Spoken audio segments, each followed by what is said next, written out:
Hey there, everyone. Welcome back to the Divorce Decision Podcast. I'm your host, Kari Hoskins, and today we're going to be starting a 3-part series on one of the biggest questions that couples face when their marriage is in crisis.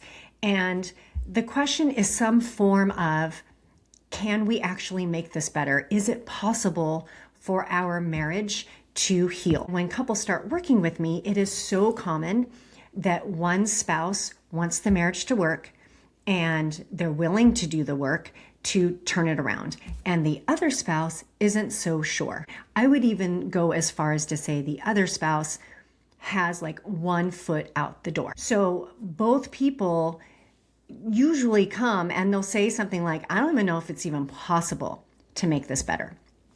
And of course, one of my jobs is to help them figure this out. And I want to help you figure that out. So in this series, what I'm going to do is I'm going to walk you through 3 questions that can help you look at the possibility of repair more honestly. So today's question is, are both of you willing to own your part in how the marriage got here? Now, this is incredibly important when we're talking about repair. And one of the reasons why I wanted to start with this question is because if you follow, a lot of self-help podcasts, if you follow other relationship coaches and life coaches, you're going to hear people say that it only takes one person to change the way the marriage feels. And I agree with that. I agree that you can improve yourself and that you can change how you communicate, and you can clean up your side of the table, and you can find a different perspective about your spouse and your marriage.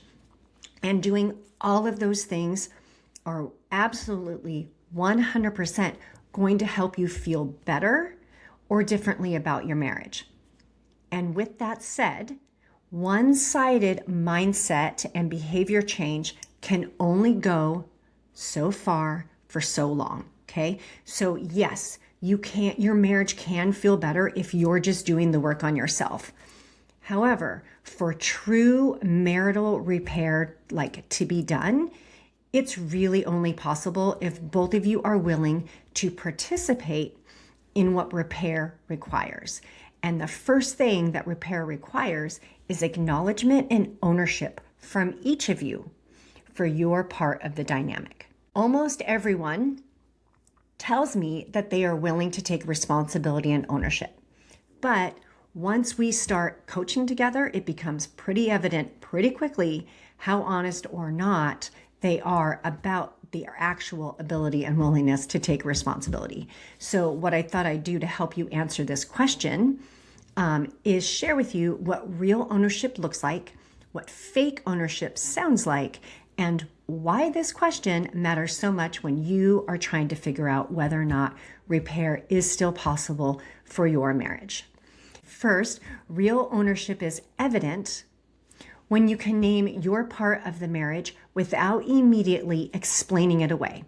So what this means is you can own your part without defending yourself, okay? So taking responsibility sounds like, look, I know I shut down when things get hard. I am sorry because I know that leaves you to deal with the problem alone, and I can see how painful that's been for you. Okay, that's ownership. Versus, I know I shut down when things get hard, but honestly, you make it impossible to talk to you, right? One comes with defensiveness and an excuse, and the other one is simply acknowledgement, okay? So what we're looking for here is ownership without defensiveness or justification. Another sign that real ownership is present is when you can be specific about your contribution to the dynamic, okay? So this is what vague ownership sounds like. Well, I know I'm not perfect, I'm human. Okay, no shit, Sherlock, all right?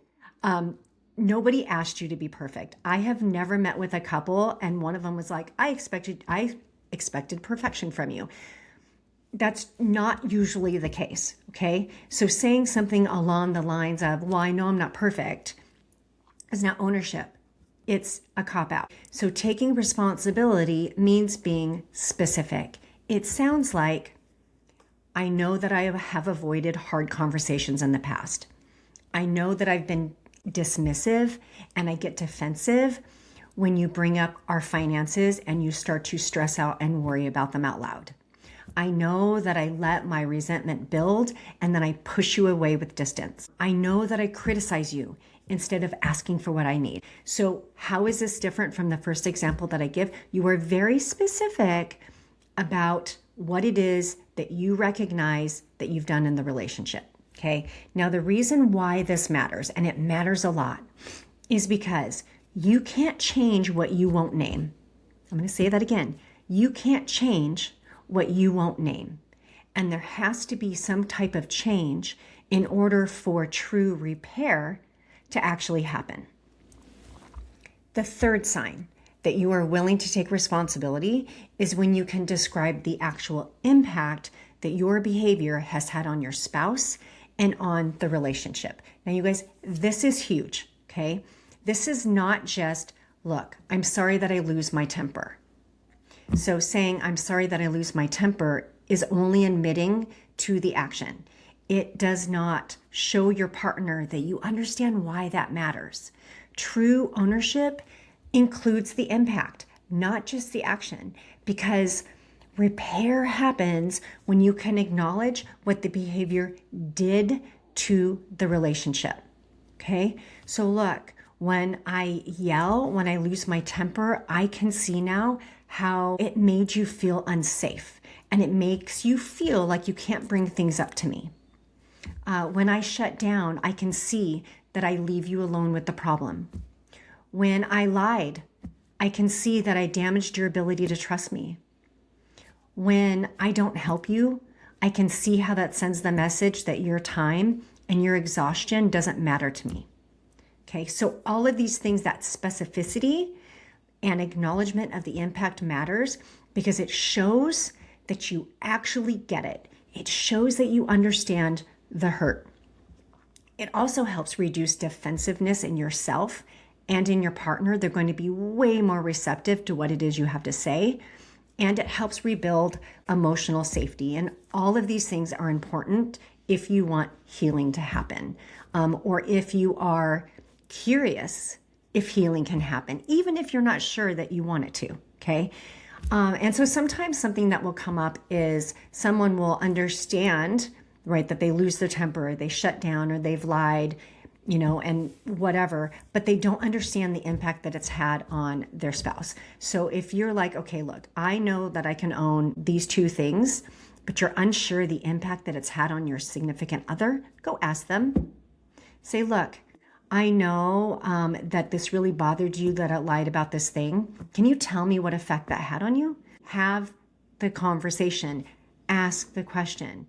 That is going to go so far. And it is going to be another indication of whether, like their response of whether or not your marriage does have a chance at repair and healing. So really, when it comes down to it, repair requires that the hurt spouse or spouses, let's be honest, usually both of you are hurting, really need to believe that the other one gets it, that the other one understands what's happened, why it hurts, and why it cannot keep happening again and again and again. If you only say, I won't do this thing again, but you don't understand like the impact of your behavior, your spouse has very little reason to believe or trust that any changes you make are going to stick, okay? Because if you don't understand what your behavior has cost your partner or cost the relationship, you're more likely to repeat it.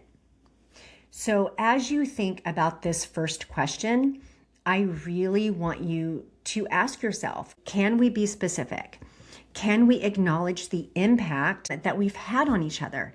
Can we move from the here's why I did it into here's what I see that it's cost us? So ownership is one of the very first signs that healing might still be possible for your marriage. Now, it doesn't fix it overnight, but at least it gives the relationship something to work with. If one of you is unable to take responsibility, the marriage usually stays trapped in blame. And blame, let's be honest, it feels good. It feels powerful in the moment, but it does not help you rebuild your marriage.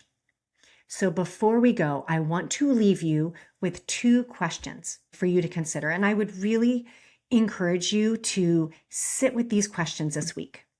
Question number 1, what do I need to own without excusing it, defending it, or minimizing it? And question 2, what would I need my spouse to own for repair to feel possible? Okay, so I encourage you to sit with those questions this week. So next week is part 2 of this 3-part series, and we are going to move into the second question that will really help you understand whether or not repair is indeed possible in your marriage. And I'm going to go ahead and give you the question now so you can start even thinking about it if you want to go that far ahead in your mind. The question is this: is there still respect between you? And if there isn't, is there a willingness to rebuild it? So if this episode has helped you, which I sincerely hope it has, please share it with someone who is trying to figure out whether or not their marriage can heal. And if that someone happens to be you, which it likely is, I would invite you to book a complimentary consultation call with me where we are going to talk about all the stuff that is happening in your marriage and what kind of support would indeed help you. All right, my friends. So this is the Divorce Decision Podcast. I'm Kari Hoskins, and I'll talk to you next week.